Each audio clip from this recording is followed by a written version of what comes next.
On va peut-être reprendre 15h15, 15h39, oui. Bon.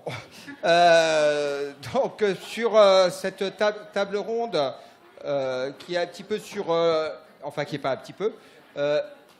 nous, en tant que centre spécialisé obésité, donc là, on a essayé de voir un petit peu les différents niveaux de recours, mais en tant que centre spécialisé obésité, ça nous a été montré à travers Obépi ce matin, les obésités les plus sévères, si l'obésité se stabilise, les obésités les plus sévères, elles sont en augmentation permanente. Et il y a certainement, et on a parlé ce matin de repérage, il y a certainement tout un tas de patients qui sont en perte d'autonomie chez eux, et ça constitue une véritable problématique pour nous. Et là, encore une fois, c'est du 3e recours, mais il faut encore qu'on soit en lien avec le 1er recours pour que ces patients puissent nous arriver et qu'il y ait un parcours qui soit coordonné. Donc, on va un petit peu voir à travers un cas dont je pense beaucoup d'entre vous ont entendu parler, qui est, oui, je sais que vous en avez entendu parler, qui est Monsieur P, qui a été dans la presse, donc son nom a été diffusé partout, donc il y a le secret médical, au moins sur cette histoire, il n'y est pas. Après, on ne va pas rentrer dans les détails de la personne et de ce qu'on a appris en dehors de la presse, mais vous savez qu'il y avait eu un patient, une personne à Perpignan qui était restée 2 ans par terre, à plus se lever, qui avait une obésité extrêmement sévère, qui avait été extraite de chez elle par les pompiers en devant abattre la façade et tout, et qui a eu un parcours en venant au centre spécialisé obésité qui avait été coordonné, ce parcours, par Jean-Baptiste avec les services du département, c'est bien ça, des Pyrénées-Orientales, et un patient qui a fini, qui pour l'instant, son fin de parcours, mais il va falloir trouver une suite, est au Château de Verne à Bondigou. Donc l'équipe du Château de Verne va commencer par nous présenter un petit peu ce parcours et ce qu'ils ont fait et comment ça se passe pour ces patients qui sont en perte d'autonomie. Je vous passe la parole. Alors finalement, vous êtes tous debout maintenant, je vous laisse vous organiser comme vous voulez. Et je m'assois. Donc, bonjour à vous tous, merci pour cette invitation. J'en profite pour remercier l'équipe du CSO de Montpellier avec laquelle on travaille déjà depuis quelques années de façon efficace, et je vous avoue que pour nous, ce relais-là, on a vraiment besoin. Donc j'en profite d'être ici pour vous remercier tous. Ils se reconnaîtront, c'est les personnes avec lesquelles on travaille le plus. Donc la clinique, donc moi, pardon, je suis Madame Ribière, je suis la cadre de santé, je suis venue avec une partie de l'équipe que je vais laisser se présenter peut-être. On n'a pas de micro. Donc moi je suis Valérie Laïcuen, je suis médecin du service d'obésité complexe, on peut dire obésité morbide extrême. Voilà. On a aujourd'hui une unité qui va compter vraiment 16 lits d'obésité importante, très importante, avec un recrutement sur tout le sud de la France, on va dire, très très large. Voilà. C'est même national aujourd'hui. Oui. Donc moi, Madame Rizzo, je suis diététicienne aussi dans le service d'obésité extrême depuis un certain nombre d'années. Depuis l'ouverture, je dirais même. Moi, je suis Juliette Roscoe, je suis ergothérapeute au sein de ce service d'obésité extrême. Bonjour, moi c'est Duvivier Pierre, je suis enseignant à PA dans le même service. Voilà, donc on est arrivé un peu en force, mais... Ça marche pas.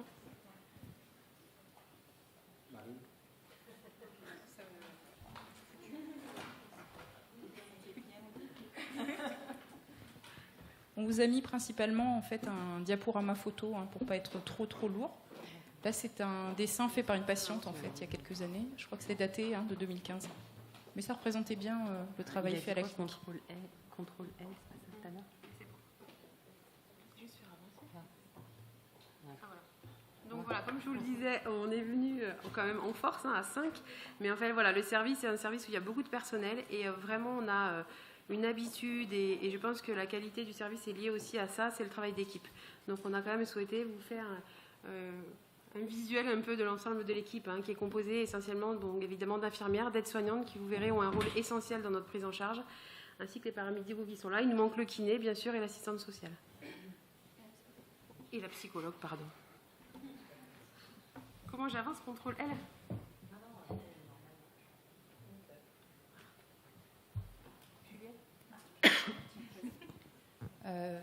Donc là, vous avez un petit échantillon du matériel. Donc on est une clinique qui a dû s'adapter au cours des années au poids croissant des patients qu'on accueille. Et donc forcément, les locaux ont dû s'adapter avec cet accueil particulier. Et donc vous avez un petit échantillon là, tout au début, vous avez les rails de lit qu'on voit en haut, qui sont équipés du coup de double rails, 2 moteurs, pour pouvoir porter, je crois, c'est 250 le moteur. Donc, voilà. On a bien évidemment des lève-personnes, des chaises de douche que vous voyez, je me suis mis à côté pour faire la comparaison, et des fauteuils adaptés pour que les patients... Oui, il y a la balance derrière la chaise de douche. Vous voyez aussi un déambulateur XXL, voilà. Des investissements qu'on a fait pour la clinique pour permettre aux patients de s'adapter et de participer à leur rééducation de façon active et confortable. Après, par exemple, sur les moteurs, c'est des choses qu'on a construites au fur et à mesure. Au début, il y avait un moteur, comme dans la plupart des établissements, sauf que sur ces patients-là, c'était impossible. En fait, on avait besoin de les lever quasiment en position assise, et la dissociation des 2 moteurs nous permet en fait ce travail-là.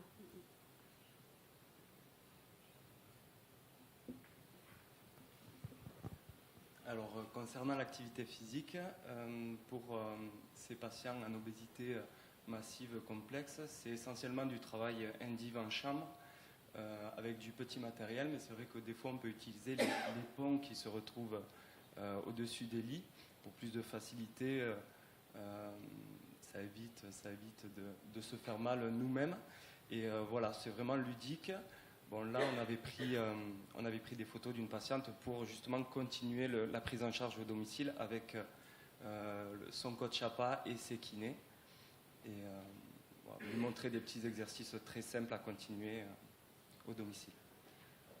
J'avais un petit truc à rajouter. C'est vrai que pour notre expertise aujourd'hui, avec les années, on s'est beaucoup posé la question de comment faire perdre du poids à quelqu'un qui ne bouge pas, qui ne peut pas marcher, qui ne peut pas faire de sport et qui mange en général déjà hypocalorique depuis des années. Et ben, ce type de travail que fait Pierre au lit du patient, c'est vraiment essentiel. C'est-à-dire refaire de la masse musculaire là où on peut la faire, sur des tout petits mouvements parfois. Il y a des patients qui pouvaient bouger que les mains, que la tête. Et ben, on commence par ça. Et reconstituer la masse musculaire avec une prise en charge nutritionnelle adaptée et des petits mouvements du quotidien, en fait, ça permet de faire perdre beaucoup de poids aux patients. Sur ce sujet-là, effectivement, il y a aussi les aides-soignantes. On a complètement intégré les aides-soignantes dans cette réautonomisation du patient, à la fois, bien sûr, pour la réautonomisation, mais aussi pour la dépense énergétique. C'est-à-dire que dès le début, il y a une évaluation qui est réalisée en collaboration. Tu peux peut-être en parler ? Vas-y, mais tu le fais. Du coup, on a mis en place, on a créé une évaluation en fonction des différents corps de métier. Donc Pierre a créé sa propre évaluation adaptée et moi j'ai créé avec les aides-soignantes une évaluation la plus complète possible par rapport à leur parcours de vie. On essaye d'aborder vraiment toutes les questions, l'environnement social, l'environnement physique, donc le domicile, tout ce qui va être activité de vie quotidienne avec des échelles d'autonomie. On le fait en binôme avec l'aide-soignante parce que ça évite aussi aux patients de répéter inlassablement les mêmes informations. Et puis ça permet à nous, en fait, au fur et à mesure de l'évaluation, moi je me mets des petites étoiles dans la marge, je me dis ça va être un axe de travail, ça va être un axe de travail. Et après, chacun de ces axes, on l'élabore avec le patient et les aides-soignantes. Et ensuite, moi je vais apporter mes conseils, mon expertise entre guillemets, parce qu'on bricole aussi en fonction de la situation.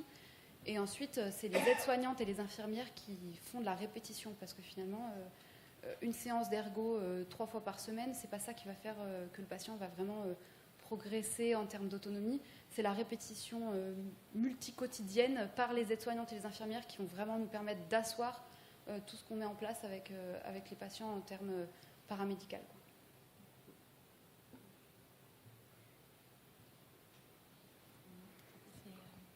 Alors, en fait, j'ai fait le diapo photo pour vous montrer l'évolution un petit peu du patient au fil du temps. On était parti vraiment du lit, et puis là, progressivement, on va passer sur des étapes où les patients commencent à tenir assis, et c'est déjà une grosse étape.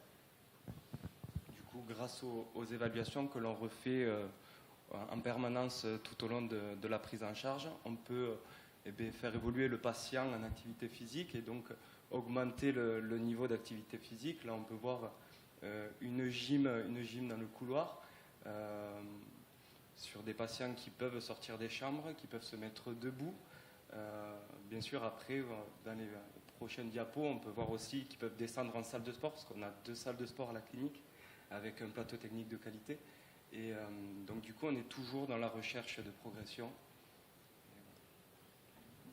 Il n'y a pas de petit objectif, c'est-à-dire que les objectifs, ça peut être passer de la chambre à pied, aller jusqu'au fauteuil pour faire la gym, et ça, c'est mis en œuvre au quotidien, quoi. Là, vous allez voir le plateau technique, mais surtout les 3 appareils que vous voyez de ce côté. En fait, ces 3 appareils sont des appareils Alterg, peut-être que vous connaissez. Hein, ça permet en fait, ce sont des tapis de marche qui permettent d'enlever le poids du corps, en fait, d'être en apesanteur. Et donc, permettre une réadaptation très précoce. Des gens qui sont capables peut-être de faire 5 mètres dans leur quotidien vont pouvoir faire une demi-heure de marche, ce qui est quand même extrêmement important, en fait. Là, peut-être j'ai juste envie de rajouter, pour la pluridisciplinarité, c'est très important parce qu'aujourd'hui, par exemple, pour rentrer dans l'Alterg, il y a tout un travail en amont. C'est-à-dire que, par exemple, on sait que le patient va pouvoir entrer dans l'Alterg. Pour ça, il faut qu'il puisse lever la jambe, il faut qu'il puisse donc enjamber, il faut qu'il ait la capacité de se lever, qu'il faut qu'il puisse le faire en reculant. Donc ça, c'est construit avec le kiné, le prof d'appât, l'ergo, les aides-soignantes, les infirmières. Voilà, c'est vraiment des projets qu'on construit comme ça tous ensemble. Parce que rentrer dans l'Alterg, ça se prépare. On ne peut pas mettre un patient comme ça dans l'Alterg.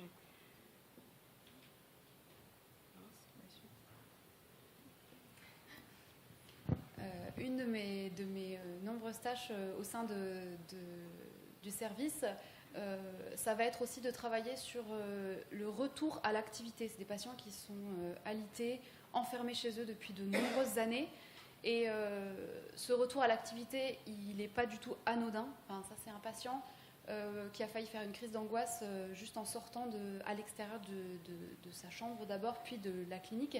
Et petit à petit, en travaillant sur toute la sphère aussi psychosociale, psychologique, la revalorisation de ses compétences en le mettant en activité dans du concret, là, on a abouti à une sortie au centre-ville de Villemur pour aller boire un café. C'est un patient qui n'était pas sorti de chez lui depuis 6-8 ans. La question là qu'on voit aussi, c'est la question de pouvoir s'attacher en sécurité dans une voiture, donc pouvoir y rentrer d'une part, pouvoir s'attacher. Ce patient a presque pleuré quand il a entendu le clic de la boucle de ceinture de sécurité, quoi. Et pour lui, c'est toute une ouverture sur un monde qu'il avait cru disparu depuis des années, quoi. Et ensuite, on n'a pas fait ça du jour au lendemain. Il a vraiment fallu travailler sur y aller avoir des enfants peut-être, qui allaient le regarder, le pointer du doigt. Donc ça, c'est vraiment le côté, on travaille sur la grossophobie, l'acceptation de son corps dans l'espace public, privé, etc. Vous voyez aussi un planning qu'on a réalisé ensemble. Là, c'est pour vraiment parler du retour à domicile. Parce que quand ils sont chez nous, il y en a certains qui restent de longs mois avec nous. Donc c'est quelque chose de positif pour eux parce que c'est rassurant. Ils reprennent confiance aussi dans le corps médical. Mais ça désadapte aussi du quotidien. Et donc là, l'objectif, c'est des patients qui, quand la date de sortie se rapproche, c'est la panique. Ils ont l'impression que tout le navire qu'ils ont construit va s'écrouler et va couler du jour au lendemain. Et donc là, on essaye de remettre en place, en gardant un peu les codes couleurs peut-être de la clinique, des choses comme ça, des repères qui vont pouvoir petit à petit leur permettre de faire des transferts de compétences de la clinique à chez eux. Et donc là, il y a un énorme travail aussi de collaboration avec les centres qui vont pouvoir l'accueillir sur place chez eux. On a travaillé avec ce monsieur, on a contacté une association qui va faire de l'aquagym adapté. C'est très rare de trouver tout ça près du domicile du patient. Donc voilà, on a appelé, lui il contacte aussi son épouse, il y a tout un travail avec la famille et on arrive à constituer un planning qui va lui permettre d'avoir ce qu'on appelle nous en ergothérapie un équilibre occupationnel. C'est pas juste occupationnel pour occuper, c'est occuper parce qu'en fait dans notre vie de tous les jours on est occupé à faire des activités et c'est ça aussi qui nous font vivre en fait, qui nous constitue. Donc la douche est une activité, l'aquagym est une activité, la prise en soin, la prise en charge du travail psychologique, parce qu'on a travaillé aussi avec un CMP pour qu'il puisse être accueilli 1 à 2 fois par semaine par un CMP. Enfin voilà. Donc c'est un gros boulot pour toute l'équipe, parce que je ne suis pas la seule à faire tout ce travail, de contact, d'explication, de mise en valeur de ce parcours. Et pour les patients, c'est un énorme travail de travail sur eux-mêmes, etc. Enfin, c'est très très très intense les séances avec ces patients.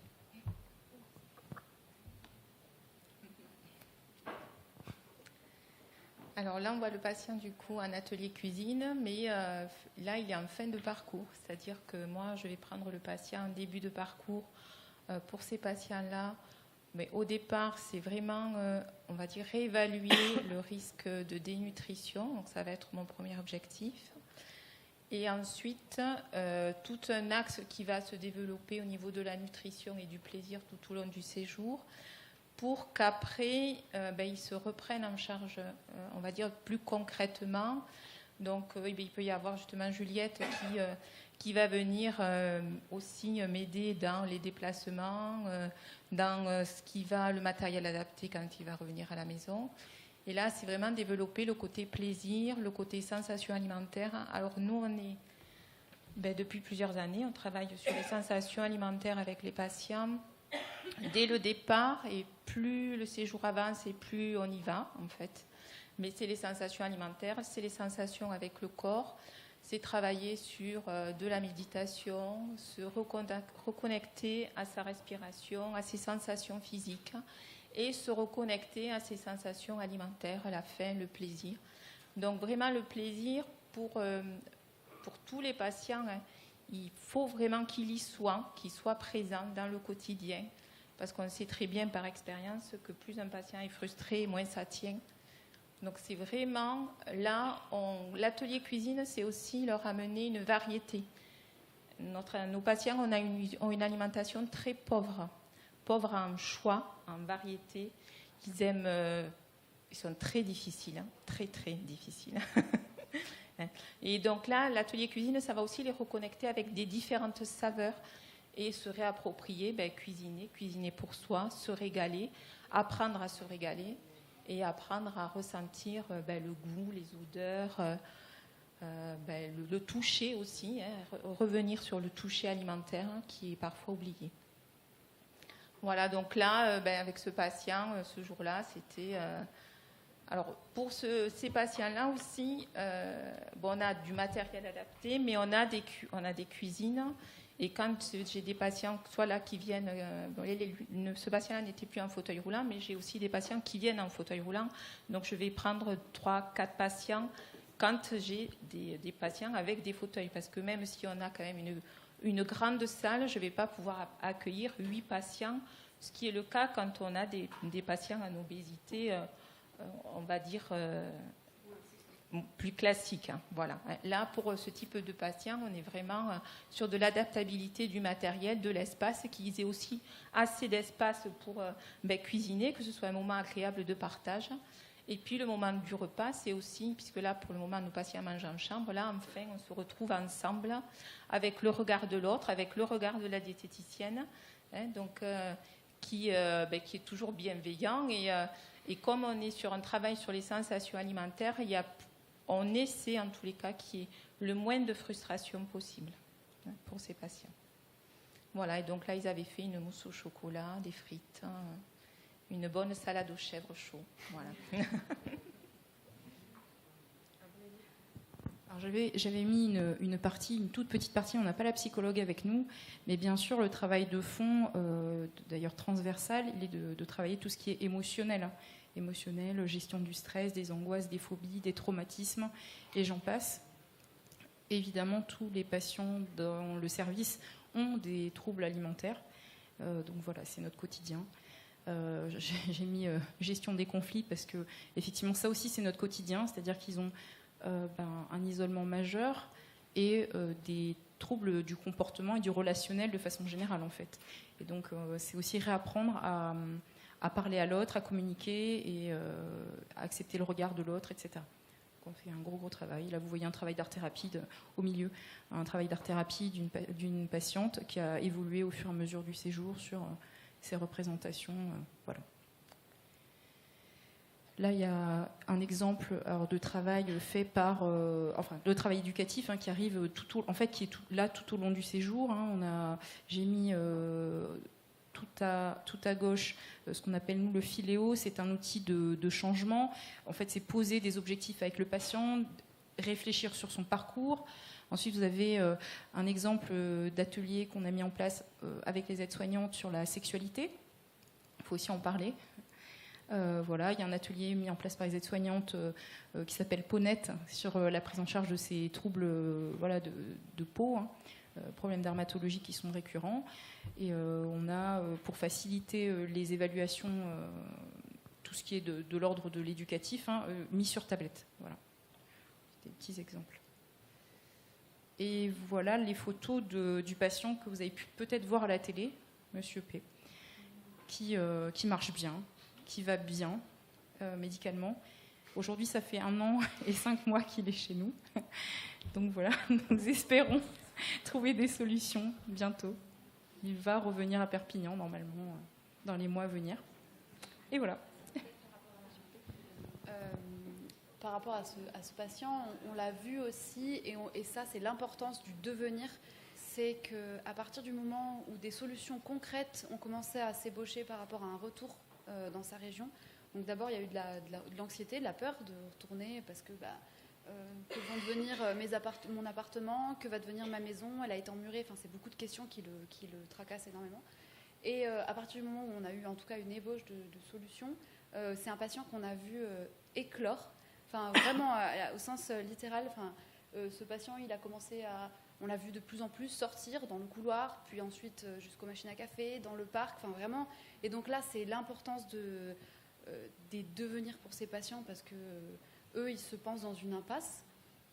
Nous, des fois aussi, on pense qu'ils sont dans une impasse. Et à partir du moment où on voit un horizon, et ben forcément, ça donne de l'énergie, ça donne du mouvement. Et ça, enfin, ça a été flagrant, quoi. Ils me posent des questions, ils me disent, oui, mais là, le déambulateur que j'utilise chez moi, en fait, je vais en avoir besoin. C'est un patient qui n'avait pas abordé la question de son domicile depuis des mois et des mois. On se croyait en bout de course en termes de thérapie, quoi. Et donc là, enfin, on s'est tous regardés, c'était mais parfait, on y va. Il a mis en place, il a acheté ce déambulateur, ça coûte quand même 150 € de reste à charge. C'est un patient qui est en grande précarité. Donc ils ont conscience de ce qui peut être aussi bon pour eux et des investissements qu'il faut faire des fois pour arriver à s'en sortir par la suite, quoi. Et ça, c'est juste un exemple. Et puis il y en a eu d'autres, hein, sur la toilette. Mais comment je vais faire quand je vais être toute seule Et donc c'est aussi le réassurer, mettre en place un réseau solide de soins à domicile, parce que oui, on a réussi à le réautonomiser sur un certain point, mais il y a des choses qui restent encore complexes à faire. Et voilà.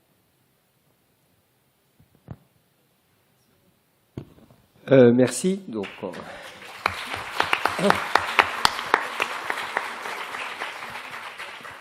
d'accord, donc on a commencé par la réhabilitation, mais c'était toute une histoire donc, qui a été coordonnée par Jean-Baptiste et Marine quand même sur l'application. Donc peut-être que Jean-Baptiste, donc il y a Jean-Baptiste, il y a le docteur Dupré qui est médecin du conseil départemental 66, et il y a Madame Matteux qui est du service social du CHU, donc pour vous montrer qu'il y a besoin d'une coordination. Donc je ne sais pas, peut-être, ou docteur Dupré, vous commencez par nous dire un petit peu comment, pour nous raconter. Donc en 2019, parce qu'il y a déjà eu un premier essai en 2019, en juin-juillet 2019, on découvre l'existence de M. P. Trouvé de façon... Alors peut-être avant de dire ce que je fais, parce que ça n'a rien à voir avec ce que j'ai fait sur cette situation. J'interviens au Conseil général dans le cadre d'une prestation qui s'appelle l'APA pour des personnes âgées, donc coordonner à la fois les prises en charge des personnes âgées, tant sur le plan médical que social. Et les aides techniques aussi, on connaît un peu. Une assistante sociale rencontre le frère de M. P. Et dans les jours, à quelques jours près, la mairie découvre M. P. dans sa maison, enfermé, puisqu'il ne peut plus sortir, depuis X années. La mairie, en fait, rentre dans cette maison parce qu'il y a plusieurs immeubles de ce quartier du centre-ville de Perpignan qui se sont effondrés, Et toutes les maisons qui sont construites sans aucune fondation depuis de nombreuses années risquent de s'effondrer avec des habitants dedans. Donc, toutes les maisons sont inspectées, des courriers sont envoyés, mais la famille de M. P ne se préoccupe pas de ce courrier. Et donc, comme d'autres maisons qui étaient déjà vides, les services de la mairie rentrent en force chez M. P. Ça ne se passe pas très bien.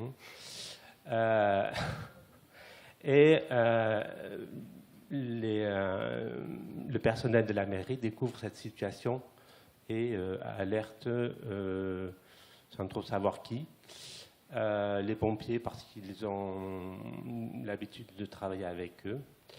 Et les pompiers, c'est aussi le département. Donc les pompiers se tournent vers les services sociaux au sens large du département. Et donc on commence à réfléchir à comment on va prendre en charge ce monsieur qui n'a plus de médecin traitant depuis pratiquement 5 ans. 5 ans auparavant, son père et sa mère décèdent et beaucoup de choses se déséquilibrent dans le fonctionnement de la famille. Heureusement, les parents, avant de décéder, ont fait une demande d'allocation adulte handicapé pour chacun des 2 enfants. Mais au bout de 5 ans, qui est la période où nous le découvrons, ils n'ont plus de revenus, puisque l'allocation s'est arrêtée sans renouvellement. Et et c'est comme ça aussi que le frère interpelle les services sociaux. Donc cette conjonction d'événements nous amène à nous demander qu'est-ce qu'on va faire de ce monsieur. Donc j'ai dit pas de médecin traitant,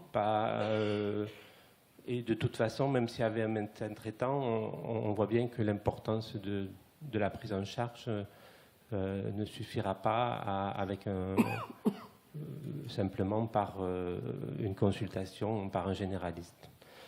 On se tourne vers les services hospitaliers de Perpignan qui d'emblée disent qu'ils n'ont pas les capacités à le prendre en charge.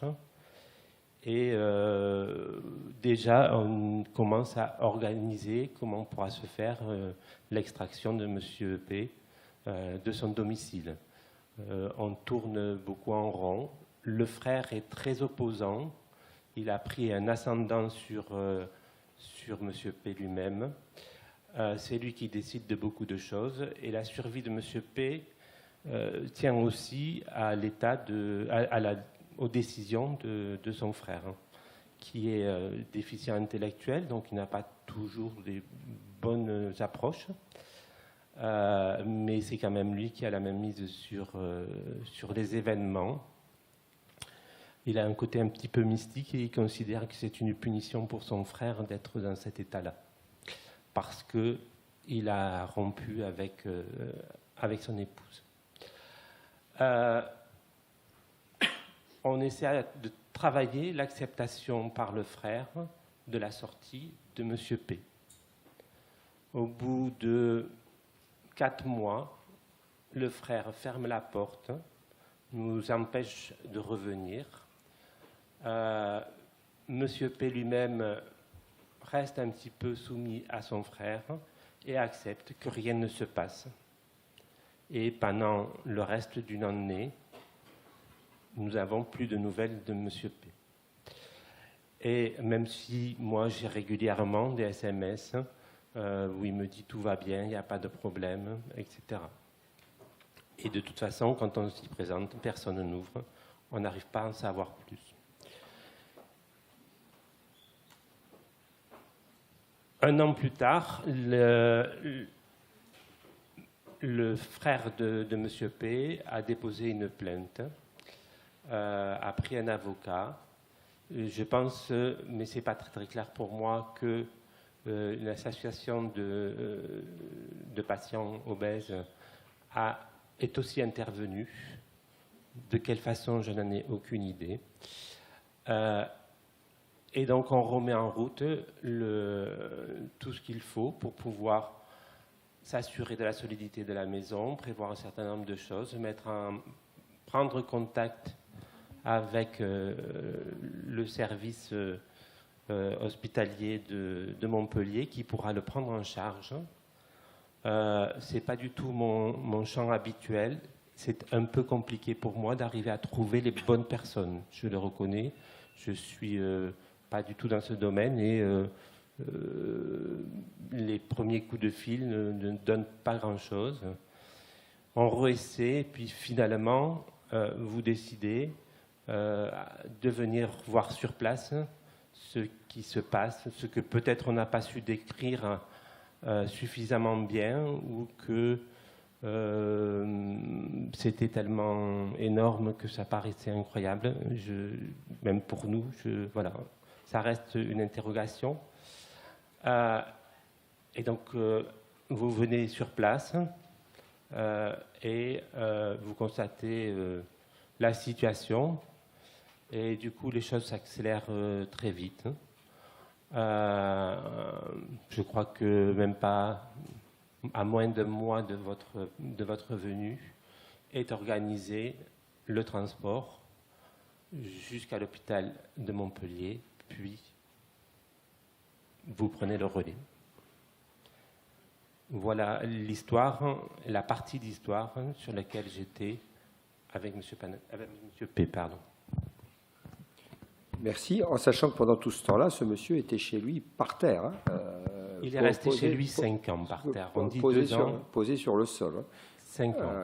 Donc, au milieu, et il prenait quasiment, parce qu'autour de lui, il y avait tout un système qui avait été installé, ça prenait toute la largeur de la pièce, et comme l'appartement, c'était guère plus que la pièce, en plus, il ne fallait pas trop aller sur un certain endroit de l'appartement, parce que sinon, ça risquait de s'écrouler. Donc, il occupait toute la place habitable de l'appartement. Il y a une pièce principale où, effectivement, tout était centré là. Il était assis par terre, demi-assis, avec des coussins. Son frère lui amenait des bouteilles pour pouvoir uriner. Mettait éventuellement un bassin de lit qui n'était pas dans le lit, mais par terre. Monsieur se faisait une toilette tous les jours avec des lingettes. Et ce n'est pas une petite toilette parce que c'est un monsieur qui avait eu des brûlures et qui donc avait, sur le plan cutané, je ne sais même pas comment le décrire ou le nommer, mais en tout cas beaucoup de replis qui fait qu'il fallait qu'il passe entre chacun des replis, plus une partie de la peau au contact du sol, sur lequel il y avait des adhérences et sur lequel régulièrement ça suintait. Je crois qu'il y avait des voisins qui venaient 1 fois par semaine ou 2 fois par semaine pour le lever pour les excréments. Hein. C'est quand même... Après, il y a la partie qu'il nous a racontée, et après, ce qu'il a pu vous dire plus tard, il y a des choses qui... Il fallait bien qu'il y ait un système de mis en place. Ouais. Peut-être Jean-Baptiste sur le transport, l'accueil au CHU, l'organisation au CHU, et montrer tout ce que ça mobilise, avec ensuite Madame Matteux sur les services sociaux et l'articulation de toute la chaîne, si tu veux bien. Oui, donc effectivement, il s'avère que j'ai pris mon poste quelque chose comme 1 semaine ou 2 semaines avant l'arrivée de Monsieur P. Donc c'était la découverte. Donc une arrivée en SAMU avec un transport qui a beaucoup stressé l'organisation générale, et savoir si l'ambulance pouvait tenir, si le brancard pouvait tenir, sur les grues, avec toute la question de la mise en place toute la médiatisation qu'il y a eu, qui ne me permettait pas de faire les choses, disons, en se permettant des altermoiements, c'était pas possible. Et puis une arrivée au CHU, beaucoup de stress, parce que beaucoup de gens qui voient cette histoire racontée dans la presse se disent « oulala, qu'est-ce qui va m'arriver ?» Moi aussi qui me disais « qu'est-ce qui va nous arriver ? De toute façon, il va mourir sur le trajet, ça va être une catastrophe. » Et donc le monsieur qui nous arrive dans les lits, avec une première évaluation qui est faite le jour même et puis qui est complétée le lendemain avec mon collègue, qui ont permis de construire une stratégie de prise en soin sur quelques volets principaux, qui sont un premier, remettre en dignité, parce que ça a été le premier élément, sur l'hygiène, sur les selles, les urines, sur les plaies. La deuxième, construire une stratégie de prise en soins et en découvrant un certain nombre de pathologies, avec des lymphœdèmes qui demandent des prises en charge très spécifiques, des types de pansements qui venaient d'Allemagne, qui ont dû être commandés à l'avance par le service de médecine vasculaire, des évaluations qui doivent être menées par les différents professionnels. Notamment, on avait très peur au niveau du cœur, parce qu'on allait avec les compressions au niveau des jambes, on remettait beaucoup d'eau dans le secteur circulant, et donc on avait peur que le cœur ne tienne pas. Le problème, c'est qu'aller faire une évaluation cardio là-dessus, donc le chef de clinique de cardio qui se déplace avec son échographe de poche. Somme toute, c'est finalement pas si compliqué que ça. Ils disent qu'ils veulent tendre vers ce genre de choses, mais encore faut-il passer le cap pour le faire. Donc ça a conduit beaucoup de professionnels à un peu innover, pas nécessairement en faisant des choses incroyables, mais en tout cas en faisant des choses qui ne sont pas dans leur quotidien et qui ne sont pas dans leur fiche de poste habituelle. Au-delà de ça, nous étions positionnés en chirurgie digestive, là où il y avait les treuils que vous avez montrés avec les moteurs adaptés pour recevoir ce type de poids. Là, je parle juste de considération pondérale. Et dans un service de chirurgie, il a fallu déployer, et ça pour le CHU, ça a été un très gros problème en pleine période Covid, un certain nombre de soignants qui puissent assurer la sécurité à la fois de M. P et la sécurité de leurs articulations à eux aussi, pour pouvoir mettre en place des choses. Et on a eu finalement en 2 mois une stratégie qui s'est mise en place. Tout était déjà finalement préorganisé avec le SSR du château de Verne de Bondigou. Donc vous êtes venu l'évaluer avec nous pour voir un petit peu qu'est-ce qu'il en était. Et puis on a pu organiser un transfert sur le château de Verne. Alors l'élément central sur cette histoire, c'est qu'on a eu une histoire où tout le monde, toutes les institutions et tous les acteurs se sont mobilisés.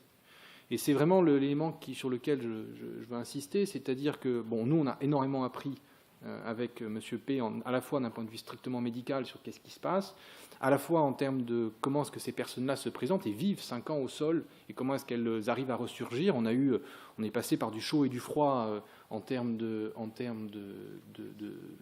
d'expression de souffrance, de peur de la part de M. P. Mais tout ceci s'est extrêmement bien passé finalement parce que au moment où il est arrivé au CHU, l'ensemble des intervenants étaient d'accord sur le projet. Et c'est là qu'on arrive sur la suite, c'est que, alors de 2 choses l'une, la première c'est que ça nous a fait une sacrée publicité. Et donc du coup on a vu ressurgir des histoires. Et en fait, M. P n'était pas tout seul à rester depuis 5 ans, 2 ans, 3 ans, au sol, chez lui ou dans un lit, parfois même médicalisé. Et on a des soignants ou des patients, mais souvent des soignants qui s'occupent de gens à domicile et qui sont, on va le dire, en galère au quotidien, qui nous disent « Ah, mais en fait, peut-être qu'il est possible de faire quelque chose, il faut que je puisse en faire profiter la personne que j'ai en face de moi, et puis moi-même, je commence à être en difficulté. » Et la deuxième chose, c'est que... après que M. P soit parti au château de Verne de Bondigou, ce que vous avez oublié de dire poliment, c'est que nous avions un accord auprès des différentes collectivités pour reloger M. P. Alors, qu'est-ce qui a fait que... Voilà, bon, bref, il y a eu un changement de majorité. Je ne sais pas... Non, mais je ne veux pas parler du bord politique, je pense que c'est plutôt le changement qui implique. Et donc, du coup, le fait est que les accords qui avaient été passés sont devenus un peu caducs et plus personne ne répondait. Bon, après, voilà, peut-être que je résume très simplement quelque chose de très complexe, mais on n'a plus eu de réponse sur le côté social. Ce qui m'amène à la problématique principale, c'est que M. P, on va dire un peu bloqué quand même à un moment donné au château de Verne de Bondigou, on a eu nombreux appels avec le docteur Laïcuen. Les autres histoires qui nous viennent parce que des gens sortent les problématiques qui existent dans le territoire, nous qui commençons à les prendre en charge, parfois en essayant de temporiser, Mais doucement, l'aval qui n'existe pas, donc du coup le SSR qui s'encombre, le SSR étant encombré, l'hôpital s'encombre aussi, l'hôpital étant encombré, les gens sont bloqués chez eux, et on commence à avoir des histoires catastrophiques, avec des sueurs froides ou parfois des drames, sur des gens, sur un blocage du système. Et ça, c'est l'élément un petit peu final pour moi de l'enseignement de cette année et demie de M. P, c'est que nous avons des gens sur lesquels nous pouvons faire quelque chose, des gens dont nous n'avons pas connaissance de la situation au départ, donc nous ne savons pas très très bien combien il y a de personnes qui sont concernées par ce type de problématique sur la zone Occitanie-Est, des gens qui ne sont pas nécessairement toujours tout seuls, qui peuvent être accompagnés de soignants. Alors d'ailleurs, soit dit en passant, ce que je retiens aussi de l'expérience depuis 1 an et demi, c'est que quand les soignants appellent, même s'ils ne savent pas très très bien le décrire pour que nous, ça nous alerte, en fait, finalement, quand les soignants appellent, c'est que c'est toujours grave. À chaque fois qu'ils nous ont appelés, on a toujours eu une histoire catastrophique médicale derrière. Quand ils nous disent « j'en peux plus », c'est qu'ils n'en peuvent plus, c'est qu'il se passe quelque chose. Alors même s'ils ne savent pas nécessairement mettre les mots qui vont avec, et que même nous, on ne sait pas très bien mettre les mots qui vont avec dessus, en fait, on est dans une espèce de glissement qui fait que ça devient très grave. Mais donc des histoires qui restent au domicile, qui arrivent un petit peu au compte-gouttes, mais qui, tant qu'elles ne sont pas, entre guillemets, traitées socialement pour fournir un aval d'aval qui permettre à la personne de rejoindre le collectif et la collectivité, eh bien, on a un encombrement complet du système qui fait que nous n'arrivons plus à fournir des soins de réautonomisation de ces personnes. Et pour moi, c'est là l'élément vraiment le plus central et qui nous occupe à peu près tous les jours, et j'en ai parlé encore hier avec d'autres centres de SSR, comment arriver à articuler les différents acteurs pour créer une chaîne de soins qui puisse aller jusqu'au bout, qui puisse faire que Monsieur P ne reste pas la prochaine fois 1 an et demi en SSR pour pouvoir retrouver un domicile où il puisse après retrouver son collectif. Merci Jean-Baptiste. Et donc, peut-être entre Madame Matteux et le docteur, nous dire un petit peu la place des services sociaux et comment on pourrait peut-être faire mieux. Ouf, lourde tâche. Donc bonjour à tous, donc, je suis Gaëlle Matteux, je suis cadre socio-éducatif au CHU de Montpellier. Lorsqu'on m'a proposé d'intervenir dans cette table ronde, je regardé un petit peu le sujet, je me suis dit, oulala, peut-on réautonomiser un patient obèse en perte d'autonomie? Je me suis dit, oula, moi, service social au milieu, bon. Tout à l'heure, on parlait de l'importance des mots. Je pense qu'on va s'arrêter 2 minutes sur le mot autonomie. Le mot autonomie en service social, c'est quoi? C'est réellement la capacité pour une personne à gérer ses propres dépendances, qu'elles soient physiques, psychiques ou sociales. Les conditions de l'autonomie, elles relèvent à la fois de l'individu, de ses compétences et justement du fonctionnement de la vie sociale. Si on parle en fait de réautonomiser une personne, un patient, c'est qu'on part du postulat qu'il a perdu donc sa capacité d'agir et sa capacité d'entreprendre par lui-même des choses. À l'hôpital, au niveau du service social, on constate effectivement que les patients qui sont accompagnés par les équipes sociales, elles cumulent vraiment un certain nombre de facteurs de vulnérabilité qui font qu'elles ont perdu leur autonomie. Et la mission justement de l'assistance sociale hospitalière va être, bien sûr, dans le respect des droits et des personnes, d'aider les patients donc, qui connaissent des difficultés sociales à prévenir, à surmonter ces difficultés, à maintenir ou à retrouver leur niveau d'autonomie et, si nécessaire, à faciliter leur insertion sociale. Donc on essaye d'assurer une coordination avec les autres institutions, services sociaux et médico-sociaux. Ce qu'il faut réellement comprendre, c'est que la mission de l'assistance sociale hospitalière, elle s'arrête à l'hôpital. Elle commence à l'hôpital, mais elle s'arrête à l'hôpital. Elle s'arrête et elle commence surtout lorsqu'il n'y a plus de soins médicaux par les médecins de l'hôpital. Il va falloir alors qu'on arrive, nous, à faire passer le relais, à faire passer les différentes interventions auprès de nos partenaires. Si je vous disais que dans la vraie vie, lorsque on vient à l'hôpital, on ne vient pas voir l'assistante sociale. Enfin, c'est une certitude. Lorsque vous venez à l'hôpital, vous venez voir un médecin, un plateau technique, mais vous ne venez pas voir l'assistante sociale. L'assistante sociale, elle va être interpellée par les équipes de soins, elle peut être interpellée par le patient, également par sa famille lorsqu'il est hospitalisé. Une fois la phase aiguë passée, dans les différents services, c'est le moment où justement les équipes elles se rendent compte, oulala, il y a des difficultés sociales. Il est bien vraiment important qu'on comprenne ici que le temps hospitalier ne sera pas forcément compatible au délai nécessaire de la résolution des situations. Enfin, je veux dire tout simplement en service de soins, Une sortie un vendredi, l'assistante sociale, elle n'a pas de baguette magique. Les partenaires ne vont pas répondre pendant le week-end. Ça va être compliqué de mettre des choses en place. Je parle ici en fait d'anticipation. Prenons le cas d'une situation des plus concrètes. On va l'appeler Madame Ginette, mais on aurait pu l'appeler voilà, Monsieur P, mais moi j'ai décidé d'appeler Madame Ginette. Donc, Madame Ginette, elle vit seule au domicile. Elle n'a pas d'entourage proche, elle est en perte d'autonomie certaine. Les intervenants au domicile, justement, ils expliquent que la situation elle s'alourdit et que bientôt elle deviendra complètement ingérable. La problématique médicale se dégrade, il y a une grosse problématique. L'inscription sociale de cette patiente n'est pas du tout abordée lors de la préparation de l'hospitalisation des équipes médicales et des équipes soignantes. Eh bien voilà, ça y est, Madame Ginette est à l'hôpital. Eh bien, comme je vous disais tout à l'heure, on traite de la phase aiguë et c'est après qu'on appelle l'assistante sociale. Et là, on s'aperçoit quoi? Madame Ginette, elle n'a pas de mutuelle. Je ne vous raconte pas comment faire pour qu'elle puisse aller justement à Bondigou. Sans mutuelle, ça va être très compliqué. De même, elle a besoin d'une allocation adulte handicapé. L'allocation adulte handicapé, c'est des démarches qui sont très lourdes, avec des dossiers très lourds. Je suis persuadée ici que si je vous pose la question, qui a son avis d'imposition dans la poche? Personne. Eh bien, Madame Ginette, quand elle arrive à l'hôpital, elle n'a pas non plus son avis d'imposition dans la poche. Donc tout ça pour que vous compreniez bien quelle est la complexité des situations sociales dans lesquelles on intervient. Si vraiment, pour simplifier, que vous comprenez, une hospitalisation, surtout lorsqu'on se prépare, je suis bien dans le cas d'hospitalisation préparée d'un point de vue médical, elle doit se préparer aussi d'un point de vue social. Donc cette préparation que j'appelle sociale, elle ne se fait pas uniquement avec les assistantes sociales justement de l'hôpital. Ça va devoir mobiliser l'ensemble des partenaires et des intervenants du territoire qui vont, nous, au niveau de l'hôpital, nous donner les connaissances qu'ils ont, eux, de la situation, parfois des démarches qu'ils ont entreprises, et aussi une connaissance du territoire. On disait tout à l'heure, le CHU, les personnes, elles viennent de partout. Donc l'assistante sociale, et son job, c'est pouvoir essayer de cultiver ce réseau et de favoriser les collaborations avec les différents partenaires.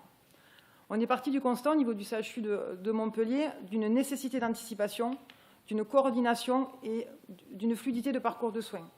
Tout ça pour vous dire quoi, on est en train en fait, de mettre en place une expérimentation au niveau des consultations de chirurgie digestive. Pour vous dire 2 mots sur cette expérimentation, l'idée en fait est une intervention précoce de l'assistante sociale avant même qu'il y ait une prise en charge au niveau du CHU pour qu'on envisage vraiment le parcours dans sa globalité. On a posé des indicateurs de vulnérabilité. On en a posé un certain nombre, je vais juste vous en expliquer 2, 3. Quelque chose de très simple. Un patient qui a des personnes en charge à son domicile. On prend le cas d'une personne qui aide sa grand-mère. Quid de la grand-mère lorsque le patient va être hospitalisé? On parle également des patients qui sont sans chez soi.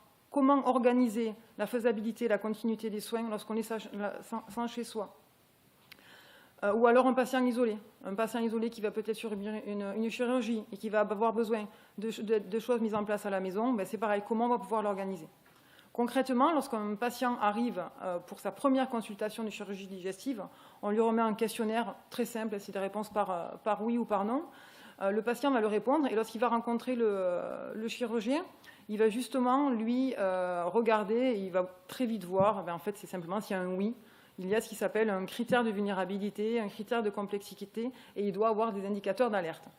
Si le chirurgien il met en place justement sa chirurgie, dans ces cas-là, l'assistante sociale avec l'accord du patient va savoir que ce patient va être hospitalisé et que potentiellement la sortie risque de se complexifier. L'assistante sociale pourra alors, dès l'entrée, avant même l'entrée, anticiper le patient et ses problématiques. Au jour d'aujourd'hui, je ne peux pas vous dire si ça va fonctionner ou pas. Nous, vraiment, au niveau du service social, on est convaincus que plus tôt on intervient, mieux c'est. On essaie également, à l'heure actuelle, avec le service du professeur Avignon et du docteur Bonnet, justement, dans des situations comme ça, très complexes, de se dire l'assistante sociale hospitalière, elle a sa place. Lorsqu'il y a des visites à domicile qui sont faites en amont, je pense que vraiment, elle peut y aller et par son expertise, elle va pouvoir voir avec le patient si les difficultés qui vont se poser. Elle va pouvoir aussi voir les partenaires du terrain qui sont déjà mobilisés pour coordonner après les choses. Enfin, tout simplement, je reviens à mon avis d'impôt. S'il y a besoin de l'avis d'impôt, elle pourra récupérer l'avis d'impôt. Voilà, c'est réellement l'idée de pouvoir anticiper le plus tôt possible pour avoir une meilleure efficacité. Si je dois résumer un petit peu mon intervention très brièvement et vous dire ce que vous devez retenir de ce que j'ai dit, c'est que pour moi, le plus tôt sera le mieux.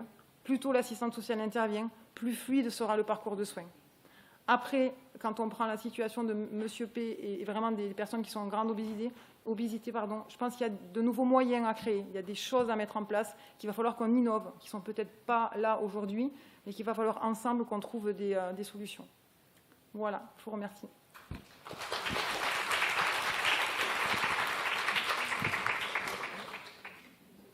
Oui, je vois qu'il y a une question. Déjà, merci beaucoup. La généraliste des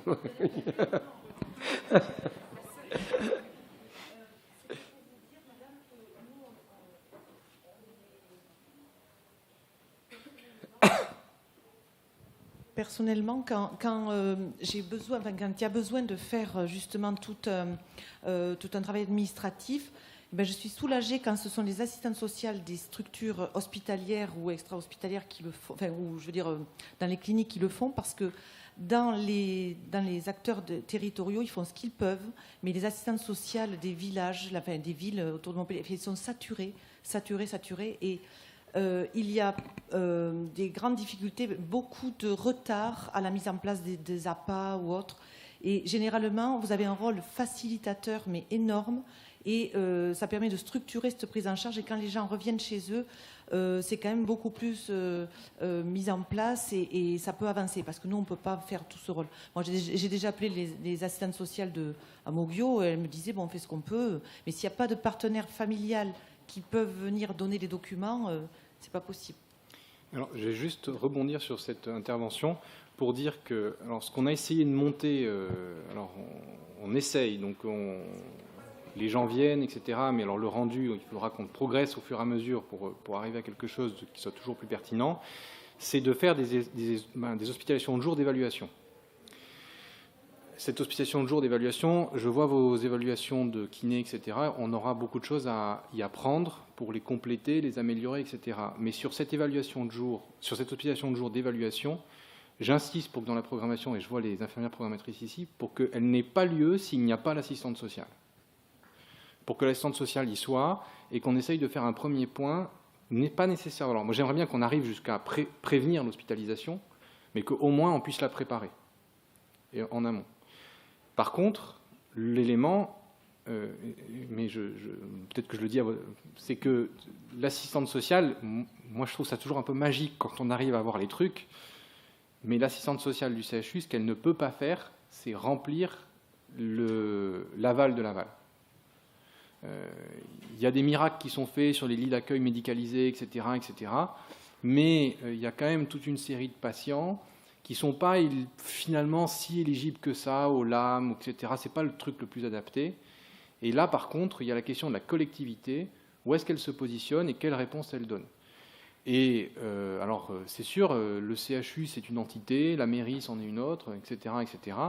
N'empêche que le coût que c'est pour la société et le coût humain que c'est pour la personne en face de nous, que de se retrouver bloqué en hôpital ou en SSR et l'impact que ça a derrière sur sa capacité de réautonomisation, il est énorme quand on sait le retard que ça peut prendre derrière sur la réponse en collectivité de savoir quel aval d'aval. Et je pense notamment à une situation sur Moguio où on avait un logement absolument inadapté au possible. Bon, ça, à un moment donné, voilà, il va falloir quelque part que les gens ils puissent dormir sous un toit. On parlait souvent d'obésité et cancer ce matin. Bon, un patient cancéreux, s'il doit sortir et qu'il doit dormir sous un pont, d'une manière ou d'une autre, il aura quand même sa chimio. Ça, c'est pas possible pour un patient en situation d'obésité. Vous allez quoi, laisser le brancard au milieu de la rue et lui dire débrouillez-vous. Voilà, on est à un niveau de dépendance au départ et de perte d'autonomie qui est tel qu'on ne peut plus se permettre d'eux. Et donc ça, c'est un défi pour les collectivités qui est absolument gigantesque. Et j'ai bien conscience que pour eux, c'est très difficile. Et c'est avec eux qu'il faudra travailler pour construire cet aval d'aval, quoi qu'on fasse en amont. Je crois que c'est un peu la même réaction pour tous. Hein. C'est loin des yeux, loin du cœur. Une fois qu'on a passé le problème au suivant. Donc peut-être un petit mot pour conclure. On vous laisse le dernier mot parce qu'il est tard et clois. Mais quid de ce qui se passe à Perpignan? Il y a beaucoup de choses mises en œuvre pour récupérer ce monsieur. Alors, encore je ne vous mets pas tout sur votre dos à vous. Hein, j'ai dit Perpignan. Alors, il y a la même... Quand il est parti, j'ai fait, et c'est toujours valable puisqu'il n'y a pas de date de limite de fin, une dérogation d'âge pour qu'ils puissent rentrer dans un EHPAD. Et nous, les EHPAD, on a des places. On n'est pas saturé. 80% de la population prend ces personnes âgées chez eux. Voilà. Donc, oui, après, c'est vrai qu'à un moment donné, le jour du départ, il y avait, je ne crois pas que c'était vous qui y étiez, mais il y avait quelqu'un de l'établissement non médical et qui, l'information est passée, il y a eu des mails que j'ai donnés, pas à vous. Vous, je l'ai su beaucoup plus tard qu'il est allé chez vous, et je l'ai su pas quand il y est allé. Donc voilà, donc ça c'est une possibilité. Il y a l'ancienne directrice adjointe de l'hôpital, qui est aujourd'hui directrice d'un EHPAD rattaché à l'hôpital, s'était engagée à le reprendre avec la dérogation d'âge. Donc sachez que oui. Alors peut-être c'est pas la solution définitive pour lui, mais ça peut être un retour pour préparer autre chose. Donc c'est bon pour demain. Vous avez bien fait de rester debout, de venir et de rester debout, hein. Donc on pourra se donner nos coordonnées, mais alors moi je ne ferai pas le dossier d'entrée, mais voilà. En tout cas, c'est une solution que j'avais mis de côté, enfin pas mis de côté, que j'avais préparé, parce que je sentais bien que tout ce qui pouvait être autre pouvait être compliqué. Il y avait à l'époque la possibilité d'un retour dans un appartement où vivait son frère. Sauf que son frère a mis tellement le sou dans l'immeuble qu'il a été mis à la porte. Donc on ne sait pas trop où c'est qu'il est. Le frère, il est probablement dans la maison où il n'a pas le droit d'habiter, puisque la maison est en péril d'effondrement. Voilà, il y avait quelque chose qui avait été décidé par l'ARS, les appartements, les logements qui sont de la réserve préfectorale. Comme ils sont propriétaires de 3 maisons, ils n'ont en principe pas le droit. C'est-à-dire ils ont des biens, ils ont de l'argent potentiel qui leur permettrait de louer un appartement. Voilà. Donc, de ce fait, il n'y aurait pas droit. L'ARS avait préparé à la signature un document pour qu'ils puissent exceptionnellement bénéficier d'une réserve préfectorale malgré ses biens immobiliers. Ça ne s'est pas fait parce qu'il est parti. Mais c'est quelque chose qui, éventuellement, peut être relancé auprès de l'ARS. À l'époque, c'était à l'ARS sur le département des Pyrénées-Orientales. Même si ça fait plus de 6 mois qu'il est chez vous, il est toujours citoyen de Perpignan. Donc ça devrait être eux aussi. Bon. Voilà, c'est les 2 orientations qui étaient prévues et qui sont toujours, enfin au moins une sûre, puisque c'est moi qui les décide et qui les signe pour la présidente du Conseil général. Donc c'est fait depuis qu'il est parti, et ça n'a pas de date de limitation. Merci beaucoup. Donc on n'est pas venu pour rien, mais je tiens à signaler quand même qu'il y a eu beaucoup de coordination, je pense une excellente entente entre les différents acteurs. Et vous voyez la difficulté de la coordination, il faut quand même qu'on vienne là au bout de 1 an et 5 mois. Il y a un reproche à personne. Non, voilà, parce que je tiens à le souligner, y compris dans l'hôpital, il y a eu une mobilisation importante de l'ensemble des services sociaux, du service de médecine vasculaire. Il y a eu beaucoup de mobilisation. Bon, c'est sûr un peu poussé par la presse, il faut pas le nier, mais en attendant, il y a eu toute cette coordination, il y a eu la mobilisation, on s'est déplacé, on vous a rencontré sur place. Et vous voyez comme la coordination est difficile, malgré tout. Eh bien, vous voyez, il y a des informations qui sont pas passées. Un instant T. Et cette réunion. Et avec des contacts avec les collectivités, mairie, département et qui ont dit non, qui ont dit qu'il n'y avait rien. Donc on voit la difficulté de la coordination et l'intérêt peut-être de plateformes de coordination. C'est quand même impressionnant avec tous les efforts qui ont été faits. Le département, alors, D'abord, c'est beaucoup de services différents, même au sein de l'APA. Il y en a qui sont sur le terrain, qui font de l'évaluation. Moi, qui vais être plus en centrale. Je l'ai dit à un moment donné, il suffit qu'une assistante sociale parte de ce secteur et soit remplacée pour que tout se perde. Voilà. C'est toute la difficulté. Dans le suivi. Et puis, suivant si vous appelez le standard, soit c'est une personne qui connaît bien et elle va vous renvoyer vers la bonne personne, ça va vous faire errer. Et puis, au bout du troisième, ne coupez pas votre communication. On va peut-être clore, ils sont restés debout, je crois qu'ils vont vous séquestrer, ils se sont préparés justement, ils se sont un peu entraînés et tout, et je crois que vous n'allez pas repartir si facilement que ça. Donc on va clore cette journée, moi qui m'a extrêmement intéressé, j'espère qu'il en est même pour vous, parce que c'est surtout pour vous. Enfin, on aura vos retours et on espère que vous êtes intéressés pour revenir l'année prochaine, donc je pense que au nom de l'ensemble des coordinateurs, au nom de Marine. Donc, vous remerciez tous. Remerciez Marine pour l'organisation qui est toujours, on est rappelé à l'ordre,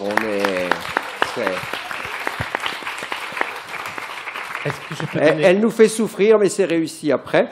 Donc, et merci bien sûr à tous les intervenants qui se sont mobilisés, qui se sont déplacés parfois. Merci à tous et à toutes, parce que quand même, vu la prépondérance, plutôt à toutes. Et à bientôt. Juste parce que vous avez parlé de l'APA, très rapidement. Le département a normalement 2 mois maximum pour répondre à une demande d'APA. Si c'est quelque chose de nouveau. S'il ne le fait pas dans les 2 mois, la personne peut exiger le versement de la moitié du GIR 1 jusqu'à ce qu'il prenne une nouvelle décision, qu'il fasse une évaluation et qu'il vous donne une réponse. Ça peut servir. 2 mois, c'est des fois long quand on va retourner au domicile, mais en tout cas, c'est quelque chose qui est... voilà, sachez que c'est... que personne n'en parle, mais ça existe. Voilà, merci, au revoir.